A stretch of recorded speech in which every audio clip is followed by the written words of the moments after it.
My husband and I, both in our early 30s, have been together for over a decade and made the decision to not have kids.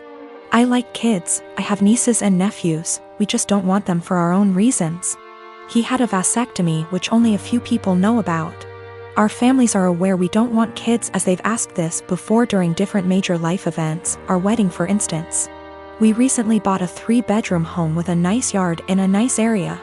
Excited to show our new home to family and friends, major upgrade to our previous home, we hosted a housewarming. During the party, one of my sibling-in-laws, Alex, made a few indirect comments about all this space. And kids would love it in our house, etc. Eventually they asked point blank when we were having kids. I made a light-hearted joke about it, which is my go-to for this question. Oh, well, I like sushi too much to have to give it up for a pregnancy. Plus not drinking for pregnancy and breastfeeding? No thanks. I tried to make it very light-hearted and laugh it off. Most people just laughed along. That seemed to anger Alex, and I was told children are a joy, and a good mother puts her kids before everything else. I agreed, children are a joy, I like spending time with the nieces and nephews. And obviously I can't be a good mom if I chose sushi over kids, so I just won't be a mom, paraphrased. Still trying to brush it off in a gentle way, because I'm not trying to start a fight by telling them to stop asking in front of everyone, because I know my tone will be seen as rude and abrasive.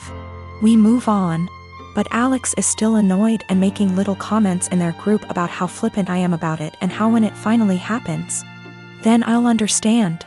My husband heard this and jokingly said, well, if she gets pregnant, that'll be a problem for the divorce lawyers. That seemed to piss them off more, but they stopped. With holidays coming up, we have not been invited to Alex's usual Halloween bonfire. When husband spoke to his parents, they told him Alex was annoyed we were so careless and callous about our child-free status and to say what we did, and they realized we had taken permanent steps to ensure we never had kids.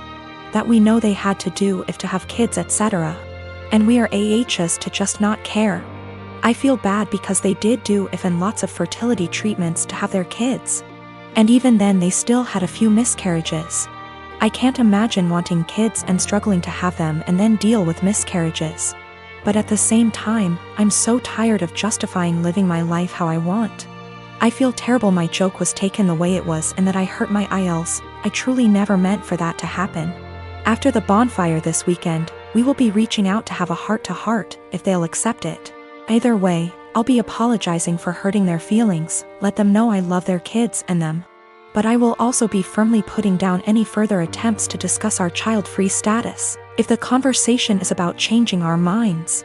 I have not told them our reasons for being child-free, so I think perhaps if they are willing to listen, I'll explain them and hopefully the conversation can be constructive. I am a 35-year-old female, a musician, playing gigs and at an orchestra as a violinist. Rehearsals just resumed, so orchestra is my main source of income ATM. My sister, she's 26, is a social worker, working 3 days a week, so minimal income, but she adores her job. I live in a small 2-bedroom apartment, both rooms around 9-10 square meters. Using the second room as a practice room / storage for my instruments, 3 violins, 2 guitars, a digital piano, a small drum kit, and other stuff. 4 months ago my sister broke up with her BF and I offered her my spare room, temporarily. I moved most of my stuff to the living room so I could fit a small bed in there. Sis moved in, but she asked me to move more stuff to the living room. I moved pretty much everything sans the piano, to the point where the living room became uninhabitable. Then she started complaining about my violin playing, saying it gave her headaches. I told her I couldn't stop the daily practice without risking my only steady income. The arguments got worse. She told me to play only when she wasn't home, but with her work schedule I couldn't afford that. I tried switching to the electric violin, but even that can be pretty loud, so it didn't help. Several times I reminded her this was only a temporary arrangement, but she didn't seem to hear me.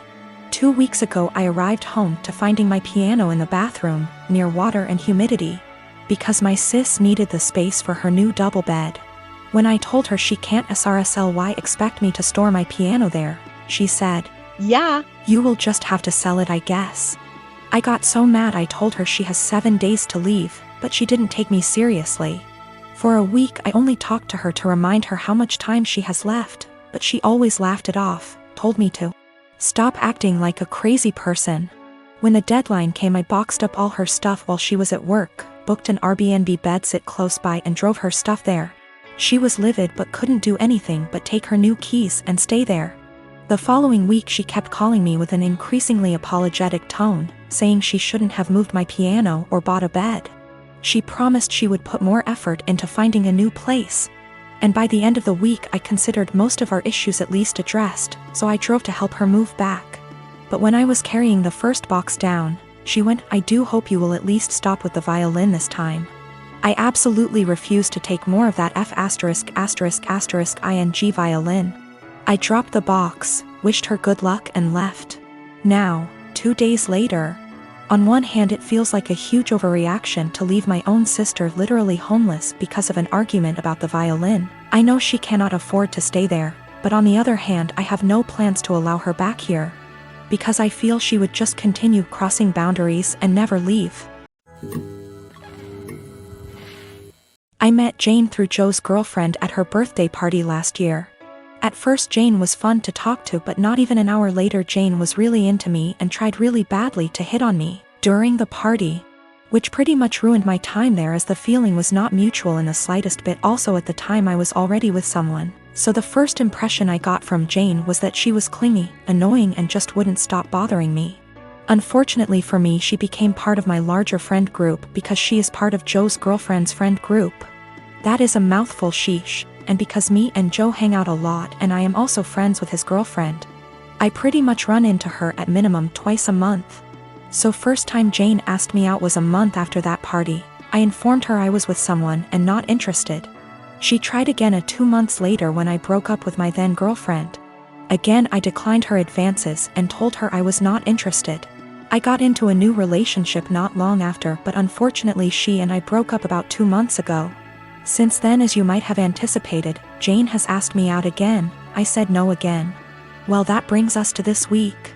Everything has been opening up here and Joe had been trying to fix me up with a friend of his girlfriend and would not tell me who. He is well aware of me having rejected Jane multiple times and the fact I am not interested in her. He knows this in detail. After a lot of what he calls convincing and I call whining, I had no interest in dating anytime soon. I relented and decided to agree to this double date idea of his. We agree on meeting at Joe's apartment and lo and behold, Joe, his girlfriend and Jane are occupying the dinner table, obviously intending for my date to be Jane. I honestly just got so goddamn angry that I couldn't even get a single word out, turned around and left.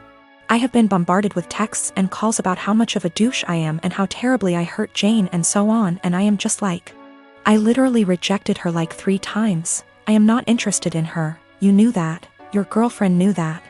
Our entire friend group has a running joke about obsessive Jane FFS, so literally everyone knows it. My dad died and I'm scared my family won't get along. So yesterday after my dad comes home he eats what my mom made for him. Eggs and Spam. To be clear, he has a pre-existing medical history of high blood pressure and gout. First found out when he was admitted to the hospital in 2015 when he fell ill, and we basically had to force him to go to the hospital BC he didn't want to go. He was put on medication since, with changes to them maybe a year or so ago. So back to when after he ate. My half-sister heard a thud around 740-ish and told me to check BC. She thought maybe my parents are arguing. I go down and see my dad on the kitchen floor, my mom behind him a few feet away, and I hear him snoring. I ask my mom a question, get worried, run back upstairs and knock on my sister's door. She calls my other sister and also tells me to stop wasting time, call 911. I was scared and frantic. I wish I called 911 or saw him when he came in so I could maybe have called sooner. They get frantic too and we all start yelling at each other, and I try to maintain order also as I'm talking to 911 person. At some point in all of this my brother-in-law yells for help and I help him turn my dad onto his side. BC, he said he could choke on his saliva. My dad stops snoring and we start panicking. The EMS tells us how to perform CPR, but my sisters keep yelling and so I try to get them working together. They finally start working on it. One is doing compression and the other giving him air and sometimes rotating. Fire department and ambulance gets here and they start doing the same thing but also have defibrillators, and honestly, I'm just in shock still. It was maybe 8:03 p.m. when they came or so, I don't remember, it's all a blur. I checked my phone for timestamp, but I called twice so I forgot when original call was placed. They called it at 8:50 p.m. and I just began to lose it. My aunt comes and my sister is trying to call my dad's work to let his bosses know. We talk about how we want my dad's arrangements and agree on cremation. BC, we don't have the money for anything else, but also my sister wants the remains. My mom is bipolar schizophrenic and my sisters and bro-in-law don't get along. Her because of a whole history that would keep you here forever if I tried to type it. My dad was a bad person but he still chose us and tried his best to provide regardless of his fallacies. He had my mom's back too, saying he wouldn't kick her out or place her in a mental home. My sisters kinda want that, I think, but I'm scared to talk about it. My mom is okay sometimes but also acts up BC of her mental illness sometimes, and my dad and I were her constants regardless of what happened.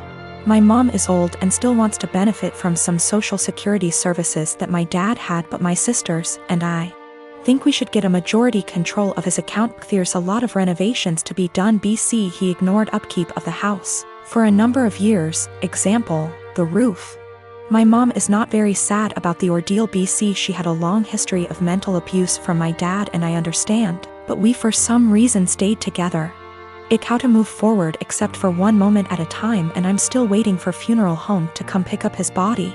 It's 8:13 a.m. now, been waiting since night before. And I have been crying but also I can't sleep, and I'm sorry if this doesn't meet guidelines, I just need to vent. Even though I told a few friends, I'm still in disbelief. How this will moving forward. I believe it can though. But it's hard to stay positive.